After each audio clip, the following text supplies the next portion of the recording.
ಬಾಗಲಕೋಟೆ ಜಿಲ್ಲೆಯ ರಬಕವಿ ಬಾನಹಟ್ಟಿ ಪಟ್ಟಣದಲ್ಲಿ ರಸ್ತೆ ಅಗಲೀಕರಣದ ನೆಪದಲ್ಲಿ ಪರಿಸರದ ಮೇಲೊಂದು ಭೀಕರ ದೌರ್ಜನ್ಯ ನಡೀತಾ ಇದೆ.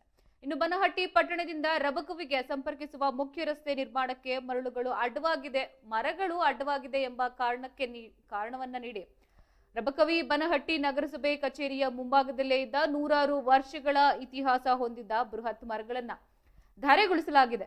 ಇನ್ನು ನಗರಸಭೆಗೆ ಆಗಮಿಸ್ತಾ ಇದ್ದ ಸಾರ್ವಜನಿಕರಿಗೆ ಹಾಗೂ ವಾಹನ ಸವಾರರಿಗೆ ತಂಪು ನೆರಳನ್ನ ನೀಡ್ತಾ ಇದ್ದ ಮರಗಳ ಮಾರಣ ಹೋಮಕ್ಕೆ ಪರಿಸರ ಪ್ರೇಮಿಗಳಿಂದ ತೀವ್ರ ಆಕ್ರೋಶ ವ್ಯಕ್ತವಾಗ್ತಾ ಇದ್ರೆ.